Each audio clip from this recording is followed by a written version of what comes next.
immense plaisir de vous retrouver pour ce nouveau numéro de votre émission Le Débrief sur Média. Merci de nous rester fidèles. Pour aujourd'hui, il sera question de parler de la Guinée-Bissau et de la République démocratique du Congo. En Guinée-Bissau, le président Umaru Sissoco Embalo a nommé le 12 août dernier par décret un nouveau gouvernement composé de 34 membres, dont 19 ministres et 15 secrétaires d'État. Un gouvernement dirigé par le Premier ministre Geraldo Martins. Les dernières législatives tenues dans le pays ont été remportées par la coalition PAI Terra Ranka autour du parti historique PAIGC, ce qui impose la cohabitation au président Embalo. Les principaux ministères de souveraineté sont d'ailleurs revenus à l'opposition. Quelles conséquences de cette cohabitation imposée par l'opposition bissau-guinéenne? Ce gouvernement élargi marque-t-il le début d'une stabilité institutionnelle et politique dans le pays? Le développement en première partie d'émission. Et puis en seconde partie du débrief, il sera question de parler de la République démocratique du Congo. Le 10 août dernier, le secrétaire général de l'Organisation des Nations Unies a confirmé que la mission de l'ONU en RDC serait entrée dans sa dernière phase, un retrait accéléré de la MONUSCO qui intervient dans un contexte de forte détérioration de la situation à l'est de la République du Congo. La MONUSCO était l'une des cibles du mécontentement et de la frustration des populations congolaises qui lui reprochent de faire preuve de passivité. L'est de la RDC fait face depuis quelques années à la rébellion du M23 avec les forces régionales de l'Afrique de l'Est et de l'Afrique australe qui s'y sont déployés également pour prêter main forte à l'armée congolaise. Quelles conséquences sur les civils de ce retrait de la MONUSCO? Les forces armées régionales peuvent-elles constituer des alternatives à la mission de l'Organisation des Nations Unies en RDC? Le développement en seconde et dernière partie d'émission. Sur ce plateau, pour en parler avec nos invités, Monsieur Omar Apo Mendy, vous êtes journaliste spécialisé en géopolitique et en relations internationales. Merci d'avoir répondu présent à notre invitation. Merci Daouda Sow, et c'est un plaisir de retrouver Ibrahima Kamara sur ce plateau. Un plaisir également de partager ce plateau avec un autre confrère du nom de Ibrahima Kamara, que j'avais perdu de vue d'ailleurs depuis plusieurs années. Ibrahima Kamara, vous êtes également journaliste et spécialisé en relations internationales. Un immense plaisir aussi de vous retrouver à nouveau et de partager ce plateau avec vous. Le plaisir est partagé, Daouda. Merci de nous avoir offert cette opportunité pour débattre de l'actualité internationale, ainsi qu'à mon frère Apo, que j'avais aussi perdu de vue il y a quelques années. Merci donc de fort voilà. Merci également à vous d'être là pour échanger sur ces thématiques-là. Et Monsieur Mendy, la cohabitation a démarré en Guinée-Bissau avec un gouvernement élargi, je l'ai dit en introduction, nommé par décret par le président Embalo, où l'opposition aujourd'hui bissau-guinéenne occupe les postes clés. Quelle lecture d'abord faites-vous de ce nouveau gouvernement mis en place à Bissau? Merci Daouda. Je pense que la problématique électorale en Guinée-Bissau a démarré depuis 2019, notamment avec la dernière présidentielle qui a porté, disons, Umaru Sissoco Embalo à la tête du pays. En réalité, depuis 2019, la coalition Madem G15 n'a jamais remporté une élection en Guinée-Bissau. On a tous vu ce qui s'est passé au lendemain du premier tour, notamment avec le second tour de l'élection présidentielle, où les partisans qui avaient soutenu quand même le président Embalo ont forcé vraiment la Cour suprême et quelques institutions a donné victoire à l'actuel président de la Guinée-Bissau. Beaucoup d'observateurs qui étaient là-bas sur place se sont rendus compte qu'exactement il y a eu quand même quelques irrégularités par rapport au déroulement du scrutin. Aujourd'hui, on se retrouve, le président Embalo arrive au pouvoir et puis quelques 2 mois après, il dissout l'Assemblée nationale. Il met en place quand même un système de gouvernance qui allait permettre quand même à la Guinée de décoller. Malheureusement, ça n'a pas bougé et l'Assemblée nationale est restée, la Guinée est restée sans Assemblée nationale à un moment donné. Il organise les élections en croyant que son parti est accompagné par Apou de Nino Nabian, l'ancien Premier ministre, en croyant qu'il allait remporter les élections. Mais malheureusement, il n'a pas encore eu la chance de remporter ces élections. C'est la coalition PAI Teranga qui a remporté les élections dernières. Ça prouve que malgré... Et avant même ces élections, lors des dernières législatives, vous le disiez tout à l'heure, il les avait perdues. Et il y a quelques années, un an, il me semble, en 2022, il avait même également supprimé à nouveau, dissous à nouveau l'Assemblée nationale, parlant de blocage. Aujourd'hui, depuis son élection à la présidentielle, ou bien en tout cas à la présidence de la Guinée-Bissau, la coalition du président, Madame G15, peine aujourd'hui à remporter l'Assemblée. Toutes les élections organisées aujourd'hui, c'est le PAIGC et sa coalition qui les remportent. Qu'est-ce qui explique cela selon vous? Ce qui explique cela, c'est que les Bissau-Guinéens sont sont trop rattachés vraiment au parti historique qui est le PAIGC, le parti fondé par Amilcar Cabral. Maintenant, aujourd'hui, le PAIGC remporte les élections. L'ancien Premier ministre Domingos Simões Pereira est au niveau de l'Assemblée nationale populaire. Martins est au niveau de la primature, on l'appelle en Guinée le palais du gouvernement. Donc les principaux ministères de souveraineté sont gérés par, en tout cas, l'opposition, ce qui prouve aujourd'hui que cette cohabitation peut-être sera une cohabitation de farce, parce que tout simplement, les Bissau-Guinéens quand même veulent un changement. Ils se sont rendus compte que le président Umaru Sissoco Embaló, au lieu de se préoccuper vraiment des questions essentielles qui est la mise en œuvre efficace, efficiente de la réforme constitutionnelle, qui allait en tout cas accélérer la réforme du secteur de la sécurité et le secteur de la justice, n'a pas été pris en compte en lieu et place de répondre favorablement aux questions essentielles du Bissau-Guinéen.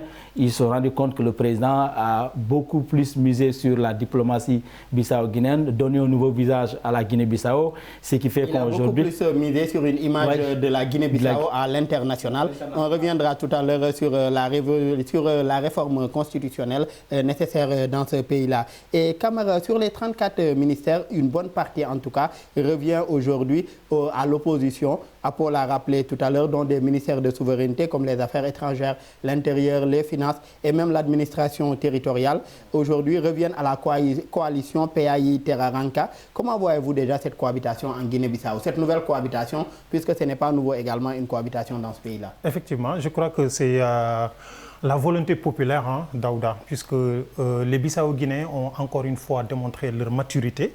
Ils ont voulu imposer aux hommes politiques une cohabitation, comme le dicte la constitution bissau-guinéenne. Ce régime bicéphale leur dicte une cohabitation qui permet aussi d'avoir un équilibre dans les institutions, puisque le président bissau-guinéen Embaló souhaitait quand même avoir tous les outils en main pour mener à bien sa politique au niveau national. Malheureusement, la population ne le voit pas ainsi, et les urnes aussi ont parlé. Et je crois que c'est le moment pour que les hommes politiques bissau-guinéens perçoivent ces messages, le comprennent ainsi et essayent quand même de créer les conditions pour travailler ensemble. Il faut qu'ils acceptent la volonté populaire quand même pour permettre vraiment à ce pays frère de sortir de ce gouffre. Et vous parliez tout à l'heure de bicéphalisme avec l'opposition aujourd'hui qui remporte le Parlement, qui est également à la primature, Apo le rappelait tout à l'heure. Mais aujourd'hui, un président comme Embaló, en 2022 également, avait dissous l'Assemblée puisque lui parlait de blocage. Qu'est-ce qui pourrait changer pour cette fois-ci pour éviter que les mêmes situations ne se reproduisent, éviter en tout cas les blocages et aller à travailler ensemble aujourd'hui pour aller vers cet équilibre-là des institutions? Il faut, je le disais tantôt, il faut un esprit de dépassement des deux côtés, de l'opposition comme du côté du parti au pouvoir. Je parlais des partisans de Embaló. Je les ai suivis un peu, ils ont tous parlé la même chose. Chacun disait qu'il allait respecter l'autre, qu'il allait faire tout pour pouvoir travailler ensemble, pour créer vraiment un climat qui leur permet de mettre en avant l'intérêt général de la Guinée. Mais l'avenir nous le dira. Embaló croyait qu'il allait peut-être gagner les élections pour mieux être à l'aise et pouvoir gérer le pays à sa guise. Malheureusement, les urnes ont parlé et ce ne sera pas le cas. Maintenant, du côté de l'opposition, le PAIGC, comme l'a tantôt dit mon ami et frère Apo, c'est un parti traditionnel qui aussi a son ancrage en Guinée-Bissau. On ne peut pas l'ignorer. Donc c'est une réalité politique qui est là. Il est obligé de faire avec. C'est à Embaló d'avoir un esprit de dépassement, puisque l'opposition bissau-guinéenne aussi le taxait souvent d'avoir un ton très dur et de ne pas mettre en place les conditions qu'il faut pour qu'il y ait une très bonne cohabitation. Malheureusement, le régime bicéphale a du mal à entrer vraiment dans les mœurs en Afrique. A donné des résultats dans certains pays où c'est développé. Une minute avant d'en venir à vous, Apo. Vous parliez tout à l'heure du PAIGC, d'ailleurs la fille même du fondateur en tout cas de ce parti, Amical Cabral, Indira Cabral, aujourd'hui Embalo, est également membre de ce gouvernement-là qu'il y a. Mais on reste avec les dépassements dont vous parliez tout à l'heure. Vous avez appelé les acteurs politiques bissau-guinéens à faire preuve de dépassement par rapport à la situation pour arriver en tout cas à une stabilité de ces institutions-là. Aujourd'hui, est-ce que le président Embalo, dans sa posture actuelle, n'est pas dans cette dynamique, dans la mesure où c'est déjà un gouvernement élargi qu'il a mis en place, des ministères de souveraineté qu'il a accepté de céder aujourd'hui à la coalition de l'opposition. Est-ce qu'il n'est pas lui aussi dans cette dynamique-là d'ouverture et d'apaisement également de la situation dans le pays? Mais il a tout intérêt, il n'a pas le choix. Puisque la Guinée-Bissau, si on revisite un peu son histoire, a été dans le passé ponctuée par quand même des crises politiques qui sont issues de cette manque de cohabitation entre les acteurs politiques. Donc aujourd'hui, Embalo ne peut que avoir cette posture. Il n'a pas du tout le choix. Et donc il est appelé vraiment à être au-dessus de la mêlée et être vraiment celui qui va rassembler la Guinée-Bissau pour le développement de ce pays. Et allez-y, Apo, j'ai l'impression que tout à l'heure vous vouliez réagir. Je vais dire par là, par rapport à ce gouvernement élargi, vous savez, de 2014 à 2020 avec le président Mario José Vaz, il y a eu quand même ce problème de Premier ministre, ce problème de gouvernement d'union nationale. Il y a eu de 2014 à 2020 7 ministres qui se sont succédés au palais du gouvernement, notamment avec Mbalo. D'ailleurs, même le président Vaz avait aussi enlevé le Premier ministre à l'époque, malgré les injonctions de la CEDEAO. Il avait démis le Premier ministre de l'époque, lui également parlant de blocage qui était noté dans le pays. De 2014 à 2020 aussi, il y a 2 accords liés à ce problème politique entre le Parlement et le gouvernement. Donc déjà de 2014 à 2020, il y a le PAGS qui est là avec Cipriano Gassama. Mais malgré ça, il y a eu les accords de Conakry qui devaient en tout cas régler ce problème de gouvernement d'union élargie. Malheureusement, c'est le cas en 2018 où l'actuel président Mbalo a été nommé Premier ministre, mais il y a eu une mésentente entre lui et le président Vaz, tous issus quand même du PAGC, et cela a poussé Mbalo à aller créer avec les 15 autres députés qui étaient membres du PAGC à créer un mouvement, le Madem G15. Et c'est ce mouvement-là qui a fait le tour jusqu'à accéder au pouvoir. Maintenant, entre Mbalo et le secrétaire général national du PAGC qui est Simons Domingos Pereira, le courant ne passe pas, même si au lendemain des élections, Mbalo les a reçus au palais pour discuter des questions essentielles qui devraient quand même permettre à ces 2 hommes de se surpasser des problèmes d'ego pour attaquer véritablement les problèmes de développement. Mais tout le monde sait qu'aujourd'hui, Mbalo et Simons Domingos Pereira n'ont pas la même vision, ne partagent pas, n'ont pas le même programme politique, n'ont pas la même vision de la Guinée-Bissau. Pour Simons Domingos Pereira, Mbalo est un pion armé par l'Occident et lui, Simons Domingos Pereira, est un nationaliste qui incarne parfaitement les idéaux d'Amical Cabral. De son parti. On reste avec le Madem G15 dont vous parliez tout à l'heure, famille politique du président Embalo d'ailleurs, qui n'est pas représenté, le Madem G15 qui n'est pas représenté dans ce nouveau gouvernement-là, parce que le Madem n'a remporté aujourd'hui que 29 des sièges aux législatives, loin en tout cas derrière les 54 décrochés par la coalition du PAIGC. Selon vous, qu'est-ce qui explique aujourd'hui que jusque-là, le président Embalo et sa coalition, en tout cas, traversent cette situation dans le pays? Parce que vous l'avez rappelé tout à l'heure, le Madem G15 est né aujourd'hui des flancs du PAIGC. Donc c'est en quelque sorte des gens du PAIGC qui ont créé aujourd'hui ce parti, cette coalition-là, mais qui aujourd'hui se retrouvent encore dans l'opposition. Quel avenir déjà pour aujourd'hui le Madem G15, cette coalition du président? Je ne vois aucune perspective politique pour le Madem G15 parce que Mbalo était du PAGC, c'est un mécontent en quelque sorte qui a convaincu les autres et qui à un moment donné avait le soutien de l'armée, il faut le dire, l'armée bissau-guinéenne, parce que Mbalo c'est un général, c'est quelqu'un qui s'est révélé très tôt au sein de l'armée bissau-guinéenne. Après il avait des relations avec Kadhafi qui l'a amené en Libye après la Russie aujourd'hui, mais après Mbalo a eu aussi le soutien soutien de quelques militants qui étaient dans le parti de Koumba-Yala, le PRS. Après, au-delà de ça, il a eu le soutien de l'ancien Premier ministre qui est Nino Nabian. Et puis, cela a permis quand même à son parti de remporter les élections. Mais en réalité, tous ceux qui étaient avec lui n'ont pas de base. Parce que la Guinée, c'est un secteur. Quand vous allez dans le secteur de Kantchoumou, ce sont les Manjak qui sont là-bas. Et ces gens-là sont très rattachés quand même aujourd'hui au parti historique qui est le PAGC. Quand vous allez au niveau de Bafata et au niveau de Gabou, là-bas, ce sont les Peuls et les Mandingues.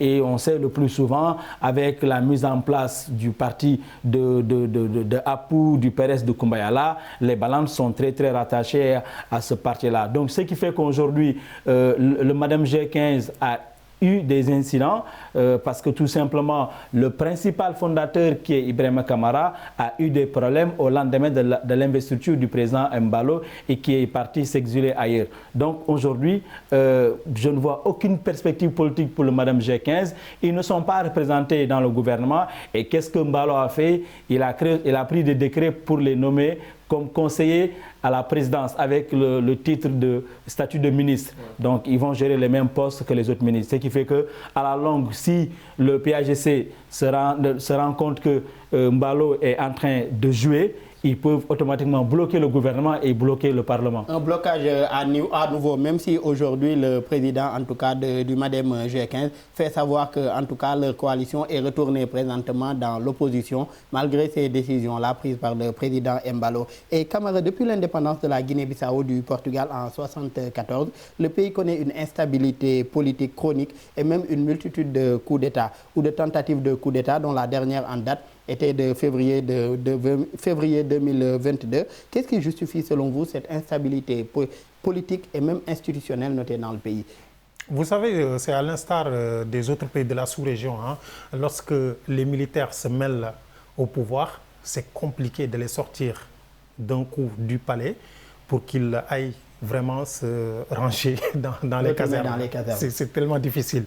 Donc, si vous voyez dans toute la sous-région, les pays qui ont l'habitude de connaître des coups d'État s'en sortent difficilement, je veux dire.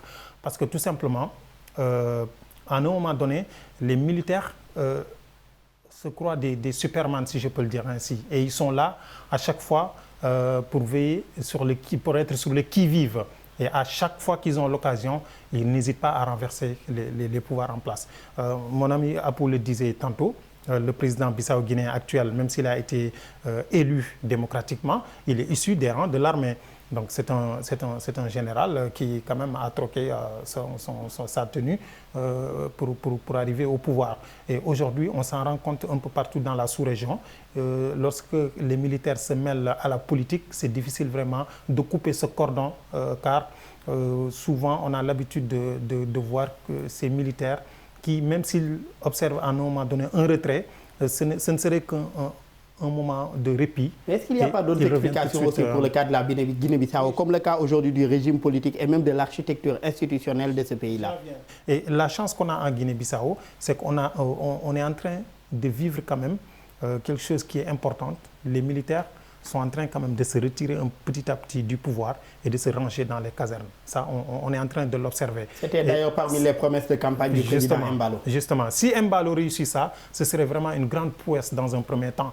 Mais l'autre aspect est que les militaires, l'armée, souvent, ils sont là aussi pour exercer quand même un vœu des populations. Souvent, il y a quand même les bruits de bottes proviennent de certaines aspirations des populations qui attendent quelque chose qui les regarde, de certains yeux, sauvez-nous. Mais Camara, est-ce que cela n'est pas juste un prétexte souvent avancé par la plupart des militaires qui commettent des coups d'État, disant que c'est un souhait des populations par rapport à cela? Est-ce que ce n'est pas juste une façon aussi de justifier ces coups d'État militaires-là? Même si c'est un prétexte, ce sont ces mêmes populations qu'on dit, en tout cas, ce sont ces mêmes populations qu'on dit qu'ils soutiennent les putschistes, ce sont ces mêmes populations qui ont élu ce président démocratiquement là qui était en place. Oui, mais on les voit descendre dans la rue souvent et soutenir ces putschistes souvent quand même.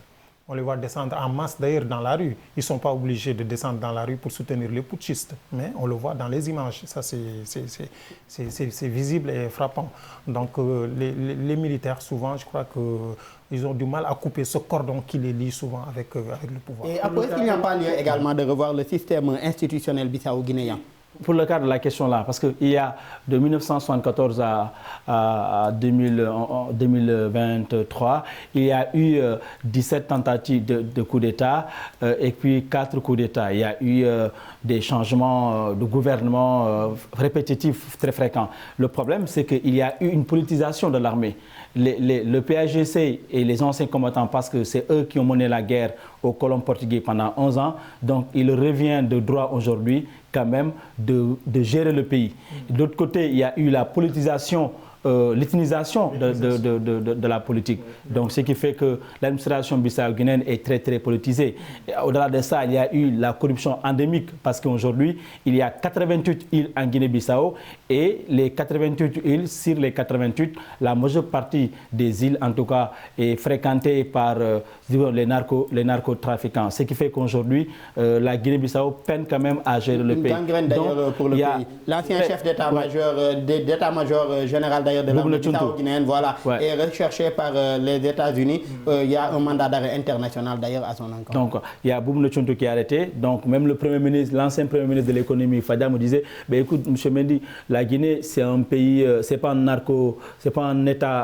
narco-État, mais c'est un pays, un chemin obligé pour les passagers, parce que tout simplement, eux, à travers la Guinée, il y a une ouverture à l'international. Donc, il y a ces problèmes. Au cela, j'ajoute la principale activité qui est, en tout cas, la campagne d'Edouard Dakadiou. Le prix a baissé cette année. La Guinée avait l'habitude d'avoir 300 francs le kilo, et puis cette année, c'est 200, 150. Il n'y a pas une ouverture. Le président Ballo, au lieu de trouver des solutions à cette activité, a laissé quand même envoyer ce problème. Et c'est là. D'ailleurs, même sa coalition, le Madame G15, impute leur défaite lors des dernières législatives à cette baisse-là du prix du cajou et également aux dissensions en interne qu'il y a au sein de leur coalition. Vous parliez tout à l'heure des révisions ou bien de la révision constitutionnelle nécessaire dans ce pays-là qui est la Guinée-Bissau. Nous en venons. D'ailleurs, la coalition PAI Terra Ranka du Parti africain de l'indépendance de la Guinée-Bissau et du Cap-Vert, PAIGC,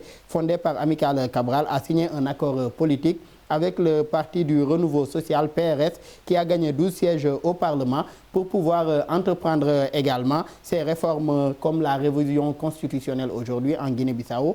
Selon vous, quelles devraient être les priorités à prendre en compte aujourd'hui dans cette révision constitutionnelle? C'est la réforme du secteur de la sécurité et de la défense. Il faut réformer ce secteur-là.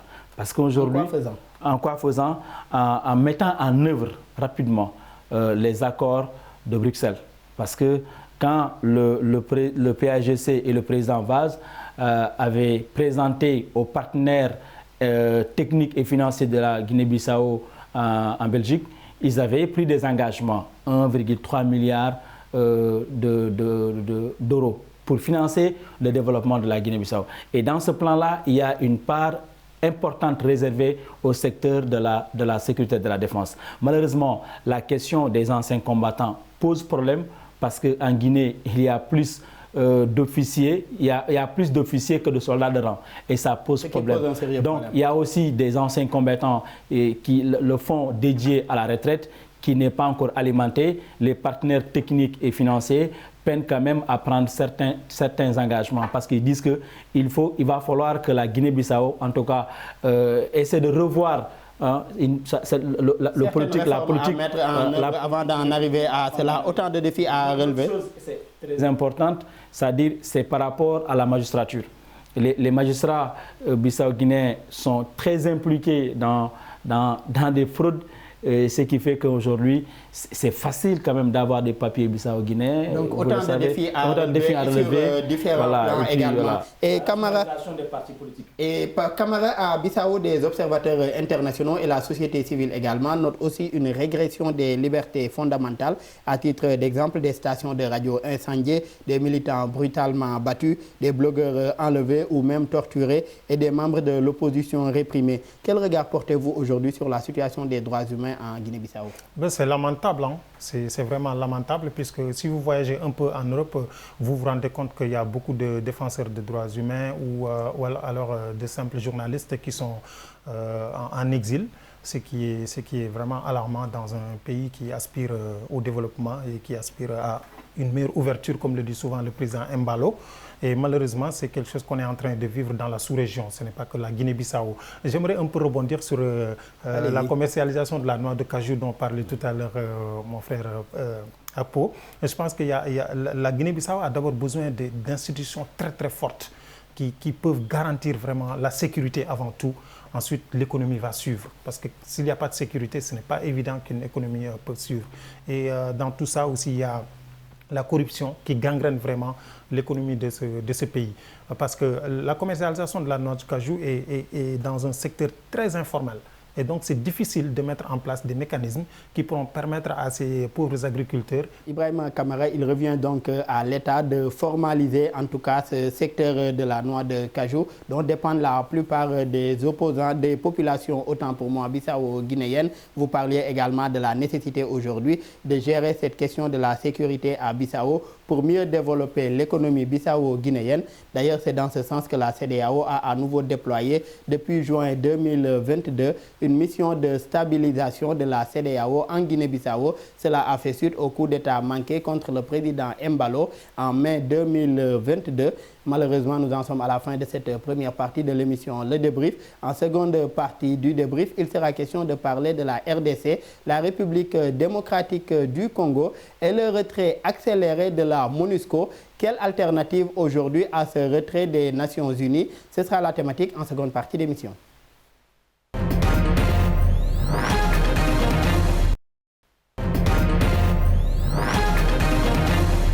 De retour sur ce plateau de Médian pour la seconde partie de votre émission Le Débrief. Monsieur Ibrahima Kamara, le retrait avait été entamé depuis plusieurs mois, mais le 10 août dernier, Antonio Guterres a annoncé que la MONUSCO va accélérer ce retrait de ses forces.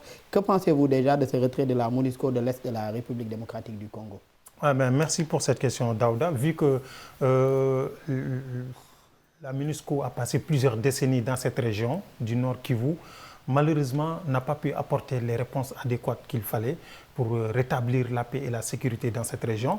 Et les populations locales même s'étaient liguées contre la MONUSCO, si vous vous souvenez. Donc, ils accusaient souvent d'ailleurs la MONUSCO de passivité. Justement. Et donc, la crise qui a tellement duré peine à trouver une issue. Et donc, on est dans une impasse avec la MONUSCO. Je crois que ce retrait n'aura pas de conséquences négatives sur le quotidien de ces pauvres populations du Nord Kivu qui continuent encore de subir et qui continuent de trinquer et qui sont dans le désordre. Est-ce qu'il n'y a pas de risque également, camarades, dans la mesure où aujourd'hui les Nations Unies se retirent, en tout cas accélèrent ce retrait à un moment où la situation est toujours la même? La situation continue à se détériorer aujourd'hui. Les rebelles du M23 continuent à avancer également dans cette partie aujourd'hui de l'Est du Congo. Donc, est-ce qu'il n'y a pas de risque aussi à la suite de ce retrait-là des soldats de la MONUSCO, ou de la MONUSCO, autant pour moi? Je ne vois pas le risque, puisque ça n'a pas servi à grand-chose, je veux dire. Ils n'ont pas pu rétablir l'ordre et la sécurité dans cette région. Je pense que c'est... Mais c'était beaucoup plus une mission de stabilisation, pas une mission aujourd'hui pour faire la guerre ou bien pour rétablir l'ordre. Oui, je suis d'accord, mais les populations ne le voient pas ainsi. Si il y a eu des exactions qui sont faites au su et au vu de la MONUSCO et que ce ne sont que des rapports qu'ils font et qu'ils envoient aux Nations Unies, mais les Congolais vont dire, mais attends, ces gens-là, ils sont là, et ils regardent les rebelles nous tuer et ils ne font rien, mais à quoi ça sert? Mais est-ce que ce n'est pas à l'État central et même à la justice aujourd'hui congolaise de clarifier ces situations-là, de régler ces questions d'exaction plutôt qu'aux Nations Unies? J'allais venir à cette question, puisque le M23 est arrivé à un niveau où ils sont super armés, surarmés même, plus que l'armée régulière congolaise. Donc c'est là où se pose le problème. D'ailleurs, les populations, à un moment donné, il y a eu des milices locales telles que le Maï-Maï qu'ils ont mis en place pour défendre eux aussi leurs ethnies ou alors leurs tribus. Et malheureusement, nous en sommes là. Et le président rwandais Paul Kagame aussi, qui est accusé d'être derrière tout cela, même si lui aussi il dégage en touche toutes ces accusations. Nous sommes dans un imbroglio où on n'est pas encore sorti de l'auberge. Tshisekedi accuse Kagame, Kigali botte en touche ces accusations, la communauté de la sous-région met en place une force régionale pour parer à ces éventuelles tueries et ces nombreuses exactions. Malheureusement, jusqu'à présent, même cette force régionale a du mal à quand même rétablir l'ordre et la paix. Et donc, il y a Tshisekedi, quand je l'écoutais à un moment donné, il accusait aussi les Nations Unies d'être non seulement des spectateurs de cette guerre, mais aussi d'être quand même des souteneurs de Paul Kagame. Mais on dirait que les Nations Unies sont entre le marteau et l'enclume. Mais est-ce que là aussi, ce n'est pas une interprétation du président congolais Apo? Si on sait que la mission des Nations Unies également, dans tous les pays en tout cas, où ces missions de maintien de l'ordre ou de stabilisation interviennent, ce ne sont pas des missions en tout cas pour faire la guerre ou bien pour prendre parti pour tel ou contre tel. Aujourd'hui, ce sont des missions qui sont surtout là pour gérer en tout cas la sécurité, mais pas en tout cas s'interposer entre l'armée aujourd'hui et les rebelles ou les groupes rebelles. Il y a quand même un conflit d'intérêts qui se dégage entre les deux parties parce que l'accord cadre d'Addis Abeba de 2013 et puis avait pour ambition et objectif en tout cas principal de restaurer la paix au Congo, mais également d'arriver à un moment donné où les parties prenantes qui sont en conflit de trouver des consensus par rapport à la paix, par rapport aux questions de développement, par rapport à l'exploitation de certaines ressources. Mais malheureusement, de 1999 à nos jours, peut-être le régime actuel pense que les missions qui ont été assignées à cette force n'ont pas amené à grand-chose.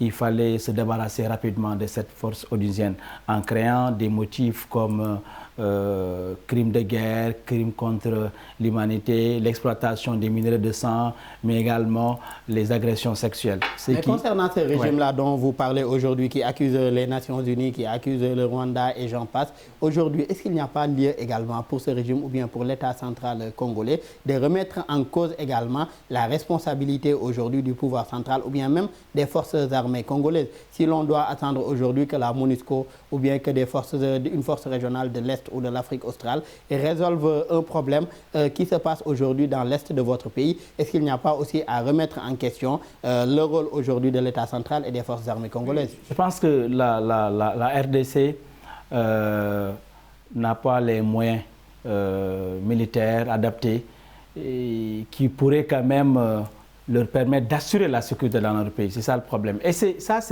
les armées africaines. Ça, c'est un point de vue qui est arrivé à toutes les armées nationales africaines. Et de l'autre côté, la RDC n'a pas pris le temps quand même de s'asseoir avec ses partenaires immédiats, c'est-à-dire les 11 pays, les 9 pays avec lesquels ils partagent, disons, la frontière. Donc il n'y a pas... D'autant plus qu'au-delà du Rwanda, certains autres voisins de la RDC sont cités dans ce conflit-là. Dans ce conflit, il fallait un dialogue permanent, il fallait des rencontres pour trouver en tout cas des solutions adaptées et globales à cette problématique. Malheureusement, la RDC est en train de pousser en tout cas la force onusienne à se retirer, mais moi je suis déjà dans les conséquences futures. Je pense que la RDC à elle seule ne peut pas quand même contenir tous ces groupes armés qui opèrent au nord-est du pays. Et on en reviendra tout à l'heure aux conséquences. Camara, la force de maintien de la paix des Nations Unies en RDC est présente dans le pays depuis 1999. Elle est l'une des plus importantes et des plus coûteuses au monde, avec un budget annuel d'environ 1 milliard de dollars. La MONUSCO compte environ 16 000 personnes en uniforme, principalement dans l'Est de la République démocratique du Congo. Selon vous, pourquoi ce retrait maintenant, après aujourd'hui près de 25 ans de présence dans cette partie du Congo, à savoir l'Est de la RDC? Je crois que c'est juste qu'ils ont atteint leur limite. Parce que vous l'avez tantôt dit, la mission c'était vraiment de rétablir la paix et la sécurité dans la région. Mais si les accords qui ont été signés, que ce soit à Addis Abeba ou ailleurs, ne sont pas respectés par les parties prenantes, là aussi, ça pose problème. Et je le disais tantôt, la MONUSCO était compris entre le marteau du Rwanda et l'enclume de la RDC, puisque Kinshasa accusait souvent Kigali d'être derrière le M23, de les armer, alors qu'en retour, Paul Kagame disait souvent à la MONUSCO, quand il faisait des rapports qui étaient contre l'armée rwandaise, que Kagame disait: ah, attention, donc vous soutenez les génocidaires, vous êtes là pour soutenir les génocidaires, vous les défendez. Donc vous voyez un peu la complexité du génocide rwandais qui est encore fraîche dans les mémoires et que personne n'aimerait encore vivre sur Terre.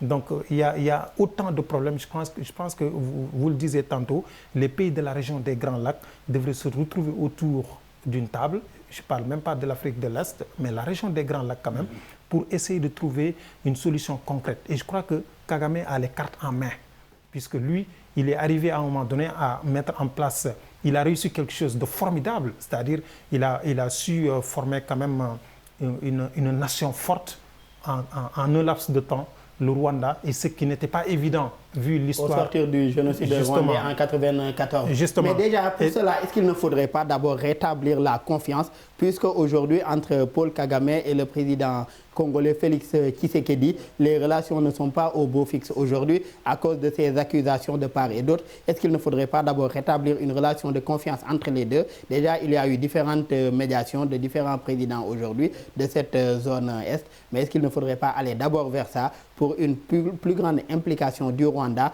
à la résolution de cette conflit ou de cette guerre-là, de ce conflit ou de cette guerre-là? On ne sent pas cette volonté malheureusement, Daouda. Nous ne sentons pas la volonté de part et d'autre, que ce soit du côté de Kinshasa ou de Kigali, de vouloir se retrouver autour d'une même table. Puisque les rebelles du M23, on le disait tantôt, sont issus de l'ethnie Tutsi. Et donc, ils sont beaucoup plus proches du Rwanda d'ailleurs que de la RDC. Et malheureusement, Kagame ne fait pas assez d'efforts. En tout cas, ce n'est pas ce qu'on voit ni ce qu'on sent pour régler ce conflit. Et Tshisekedi, Akpo le disait tantôt, n'a pas les moyens pour faire face à ce conflit, parce que tout simplement, rappelons-nous que la RDC aussi a été frappée d'un embargo il y a cela quelques années. Il était interdit de les vendre des armes. Un embargo sur voilà, les armes. sur les armes. Et donc, ceci a vraiment mis mal à l'aise le gouvernement de Kinshasa pour permettre à son armée d'être vraiment outillée et de faire face Et durant cette période-là, aujourd'hui, les rebelles du M23, à un certain moment, en tout cas, avaient pris du recul. Il y avait une certaine accalmie, mais qu'au bout de quelques années, ils sont revenus encore mieux armés ou bien beaucoup plus armés et ont commencé à davantage gagner du terrain dans cette partie de la RDC. Tous les pays qui partagent la frontière avec la RDC doivent se dire que la paix en RDC, c'est aussi la paix dans leur pays. Donc, si la RDC n'a pas de paix, et puis les conséquences pourront quand même être beaucoup plus fatales pour tout le monde. Une façon de dire que les conséquences de cette guerre à l'est de la RDC pourraient également frapper tous ces pays-là qui sont voisins avec la République démocratique du Congo. Pour le rapport de l'ONU d'une quinzaine de pages, note aussi la résurgence de cette rébellion du M23, le mouvement du 23 mars qui s'est emparé aujourd'hui de larges pans du territoire. Aujourd'hui, une bonne partie de ce territoire-là à l'est de la RDC est contrôlé par le M23. Selon l'ONU aujourd'hui, les rebelles y ont mis en place même des administrations parallèles et procèdent à des arrestations arbitraires et même des exécutions extrajudiciaires. En quelque sorte, dans ces territoires que ces rebelles contrôlent, ils y font la loi et défont en tout cas en quelque sorte. Quelles conséquences? Alors tout à l'heure vous parliez des conséquences. Donc quelles conséquences aujourd'hui de ce retrait de la MONUSCO, surtout sur les populations civiles? Oui, déjà, ces ministres-là installent leurs lois, installent leur politique, dictent leurs lois avec des administrations parallèles. Pendant presque 24 ans, la RDC peine quand même à récupérer certains territoires perdus. Je vois mal aujourd'hui avec le retrait que les forces de la République démocratique du Congo puissent quand même, en l'absence de cette force onusienne, récupérer ces terroirs-là. Donc je pense qu'aujourd'hui, les conséquences seront énormes. Et puis, ce n'est pas seulement la RDC qui va payer les pots cassés, mais c'est aussi les pays du Grand Lac qui paieront aussi les pots cassés, parce qu'ils auront plus de force. C'est comme ce qui se passe au Mali aujourd'hui.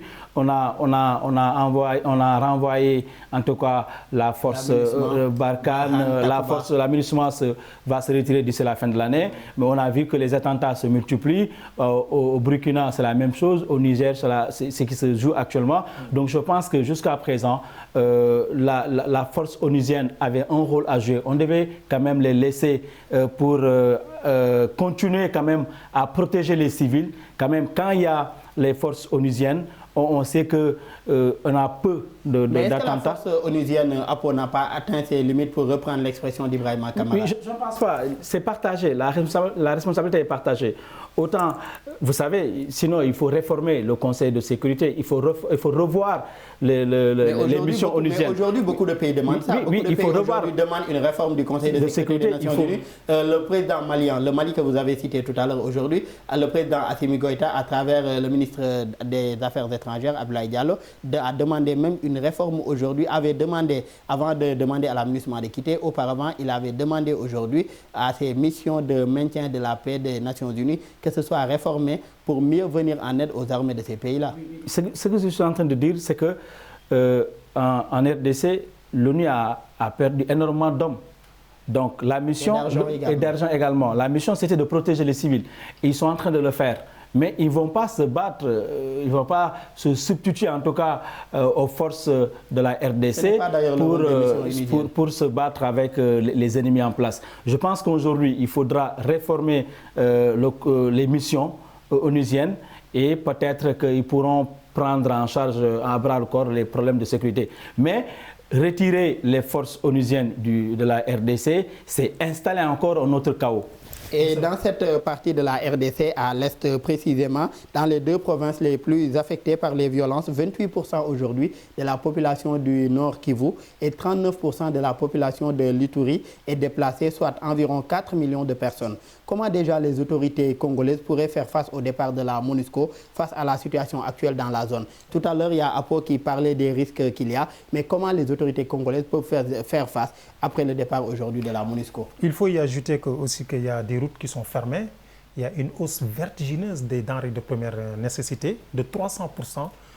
Il y a plus d'accès dans certaines zones du Nord Kivu, comme vous le disiez tantôt, dans l'Ituri. Est-ce que cela ne témoigne pas également d'une certaine absence aujourd'hui du pouvoir central dans ces zones? Mais justement, raison de plus, si la MONUSCO est là-bas depuis plusieurs décennies et n'arrive pas quand même à permettre aux populations d'avoir ne serait-ce qu'un accès aux denrées de première nécessité, ne peut pas permettre aux populations de vivre tant soit peu dans leur village ou ville d'origine, il y a un problème, puisque 4 millions de déplacés... Mais est-ce que Ibrahima Kamara, le problème ne se situe pas surtout au niveau de l'État? Ce que vous venez de dire tout à l'heure, ce ne sont pas des rôles dévolus à l'ONU, mais plutôt dévolus à des États. La sécurité, le bien-être de ces populations, l'accès à des denrées de première nécessité, c'est le rôle d'un État et non à l'Organisation des Nations Unies de le faire. Oui, mais à un moment donné, la MONUSCO avait permis quand même des couloirs humanitaires. Mais vous l'avez dit, humanitaire, oui. Là c'était beaucoup plus dans le cadre humanitaire. Oui, c'est une question de survie. Parce que permettre aux populations quand même d'avoir de quoi manger, c'est une question de survie, Daouda. Ça, je pense que la MONUSCO pouvait quand même assurer de peu ce rôle-là.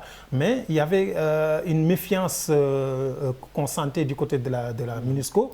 Et à un moment donné aussi certains observateurs avaient averti qu'attention, les Nations Unies n'ont plus le temps de la région des Grands Lacs. Le Nord Kivu, ça les a coûté cher, ça a duré. Et puis, alors qu'à l'heure actuelle, les enjeux ont changé. Toutes les attentions sont tournées vers la guerre entre la Russie et l'Ukraine. Donc, les enjeux ont fait que... Est-ce que cette désinformation-là qu'il y a eu n'a pas fortement impacté cette mission-là et créé aujourd'hui ce manque de confiance, en tout cas, que les populations congolaises avaient vis-à-vis de cette mission? Le manque de confiance a duré, hein, ça ne date pas d'aujourd'hui. Mais est-ce qu'il y a eu une désinformation également qui a gagné au fil des années et qui a amené aujourd'hui à ces populations à penser ce qui se disait en tout cas de part et d'autre à l'encontre de cette force-là? Non, je ne pense pas, puisque les populations, elles le vivent au quotidien. Ce sont des gens quand même qui ne sont pas comme moi, qui sont à des milliers de kilomètres de la réalité, mais ils le vivent au quotidien. Donc ils ont des raisons vraiment valables pour demander à la MONUSCO de partir. Mais je crois que ce problème ne sera pas réglé en un laps de temps, puisque aussi il y a des enjeux économiques énormes. Cette région regorge des ressources importante. Et donc, Kigali est aussi accusé de permettre le pillage de ces ressources. L'exploitation de ces ressources, justement, comme le cobalt, les minerais, entre autres. Et donc, les enjeux sont énormes. Et c'est une question qui ne date pas d'aujourd'hui. Si vous remontez un peu l'histoire, au lendemain des indépendances des pays de la région du Grand Lac, vous vous rendrez compte que ce problème ne date pas d'aujourd'hui. Donc, ces ressources-là sont un enjeu crucial dans ce conflit qui perdure au Nord Kivu. Il devrait aller vers des concertations nationales, échanger avec les populations, mais impliquer les autres partis, c'est-à-dire le M23 et les autres groupes qui opèrent. Mais est-ce qu'il serait facile aujourd'hui ce serait peut-être facile de dialoguer entre pays limitrophes, la RDC d'abord et le Rwanda, oui, ensuite la RDC, le Rwanda et les autres pays, oui. Mais quelqu'un comme le président Félix Tshisekedi aujourd'hui est catégorique, il ne peut pas dialoguer directement avec des gens qui menacent aujourd'hui l'intégrité de son territoire, des gens qui ont pris des armes contre l'État central, il ne peut pas dialoguer avec eux. Mais le problème, ce n'est pas seulement ce qu'il dit. Il y a quelques années de cela. Mais est-ce qu'il n'y a pas de dépôt d'abord les armes avant d'arriver en dialogue avec les je pense qu'il faut dialoguer. C'est le dialogue qui va permettre, qui va occasionner en tout cas le dépôt des armes. Mais tant qu'il n'y a pas de dialogue, mais en temps de guerre, on dialogue. En Casamance, il y a au Sénégal ici, en Casamance, depuis 1982, il y a des gens qui ont pris des armes qui réclament leur indépendance, mais ça n'a pas empêché à l'État du Sénégal de dialoguer, d'organiser des concertations pour leur faire comprendre, ça ne passe pas. Je pense qu'aujourd'hui, il faut négocier, il faut dialoguer avec ces groupes qui opèrent dans le Nord, de ces groupes rebelles-là. Et cela peut-être aboutira à des solutions qui pourront quand même leur permettre de déposer définitivement les armes et de construire ensemble la RDC de leurs rêves. Tant qu'il n'y a pas ça, il y aura toujours des enjeux géostratégiques et des enjeux géopolitiques qui vont se destiner. Au même moment où on parle de ce retrait accéléré de la MONUSCO, aujourd'hui, le Parlement de la RDC a voté la levée du régime militaire dans les provinces de l'Ituri et du Nord Kivu, c'est-à-dire les deux provinces les plus affectées par cette rébellion, étaient sous régime militaire avec un état de siège qui avait été décrété, où l'autorité militaire avait remplacé le régime civil qui avait été mis en place par le gouvernement de la République démocratique du Congo, et ça a existé depuis mai 2021 pour combattre aujourd'hui ces groupes armés-là que sont le M23. Mais la décision n'a pas amélioré, depuis 2021 malheureusement, la décision n'a pas amélioré la situation sécuritaire dans ces deux régions-là. Et aujourd'hui, l'Assemblée a déjà voté la levée de cette décision pour que les civils reviennent aujourd'hui à travers ces administrations territoriales-là qui étaient dirigées par des militaires. Il reste maintenant au président Félix Tshisekedi d'entériner la décision du Parlement. Pourrait-on s'attendre aujourd'hui à ce que le président Tshisekedi confirme cette décision du Parlement congolais de lever l'état de siège dans les provinces de l'Ituri et du Nord Kivu, surtout au vu de la détérioration aujourd'hui de la situation? Oui, bon, je pense qu'il va essayer de mettre en œuvre ces décisions parce qu'il est dans la dynamique en tout cas de vouloir reprendre en tout cas certains terroirs perdus. Et je pense qu'aujourd'hui également il a intérêt à entériner cette décision en prenant en compte en tout cas les pays qui l'entourent, les pays qui l'aident aussi comme l'Afrique du Sud, comme le Soudan du Sud, mais également comme le Rwanda. Et je pense que même le président actuel a intérêt à faire retourner les civils, certains fonctionnaires et certains services dans ces terroirs-là, pour montrer à l'Afrique et au monde entier qu'il est en train de gérer la situation, que la RDC est dans les dispositions quand même de se prendre en charge en matière de sécurité. Je pense qu'il est dans ça. La mission se retire petit à petit d'ici la fin de l'année et je pense qu'en mettant en place certaines stratégies qui pourront peut-être d'ici décembre occuper en tout cas tout le territoire du Congo. Je pense qu'aujourd'hui, au-delà de ça également, le président a intérêt quand même de mettre les moyens en tout cas adaptés à ces conflits. Parce que on reste avec ce déploiement-là aujourd'hui dans ces parties, en tout cas, qui sont occupés par la MONUSCO. Les 7 pays aujourd'hui de la communauté de l'Afrique de l'Est, EAC, ont annoncé avoir prolongé aujourd'hui jusqu'à septembre 2023 le mandat de leurs forces militaires chargées de réduire les violences dans l'Est de la République démocratique du Congo, puisque une force régionale de l'Afrique de l'Est avait été déployée là-bas. La mission avait encore été renouvelée d'1 an, malgré les divergences qu'il y avait entre cette communauté et le président Tshisekedi, qui trouvait qu'elle n'était pas assez efficace pour faire face à la rébellion. Quel bilan déjà vous tirez-vous aujourd'hui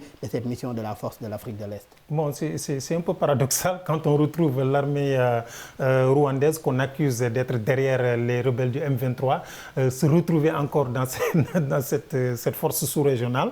Donc vous voyez que... D'ailleurs, le président Tshisekedi avait demandé le retrait puisqu'il voyait mal le Rwanda intervenir militairement pour essayer de rétablir l'ordre dans cette Justement. partie. Donc c'est comme si on retrouve le bourreau qui est redevenu victime.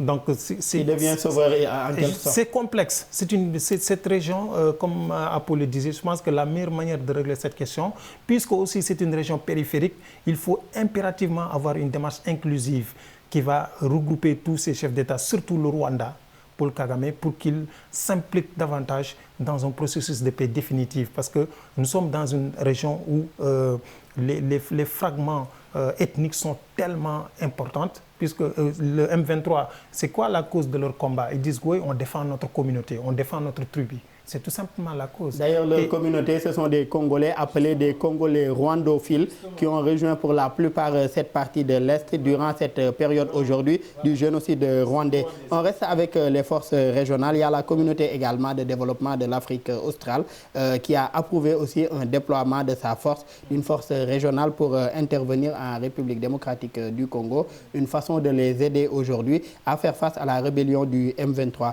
Est-ce que ces forces régionales pourraient constituer une alternative aujourd'hui pour remplacer la MONUSCO? Je précise également que la RDC est en train de travailler aussi sur un accord de sécurité avec l'Afrique du Sud pour leur venir en aide aussi par rapport à la situation à l'est du pays. Aujourd'hui, pourrait-on constituer ces forces régionales comme alternative à la MONUSCO une fois que la MONUSCO aura complètement quitté cette partie du pays? Je pense que l'intervention militaire seulement ne suffit pas comme alternative pour régler ce genre de questions. Il y a la question de la pauvreté endémique dans ces régions-là. Il faut qu'ils prennent le problème à bras le corps. Souvent, en Afrique, on oublie le cœur du problème. Souvent, les rébellions, vous voyez des enfants soldats qui prennent les armes, c'est parce qu'ils n'ont pas le choix. Il n'y a pas d'école dans certains endroits de ces localités. Il n'y a pas d'économie proprement dite. Les jeunes ne travaillent pas pour gagner leur vie convenablement. Et donc, ils versent très facilement dans la rébellion. Ils sont recrutés très facilement. Donc, ne pas juste se limiter à cette question du tout militaire, mais y associer également des projets de développement, les infrastructures sociaux de base et tout. Malheureusement, Ibrahima Kamara, nous en sommes à la fin de cette émission. Ça a été un plaisir de partager le plateau avec vous. Je rappelle que Ibrahima Kamara, vous êtes journaliste, également spécialisé sur les questions relatives aux relations internationales. Merci encore d'avoir répondu présent à notre invitation. Merci à vous aussi, Daouda. C'est un plaisir pour moi aussi de partager ce très joli plateau avec vous et avec mon ami et frère Apo. Merci beaucoup, plaisir partagé. Merci également à Oumar Apo Mendy, un autre confrère journaliste spécialiste en géopolitique, également en relations internationales. Merci aussi, Apo, et toujours un plaisir de partager le plateau avec vous. Merci, Daouda, et merci à tous vos téléspectateurs.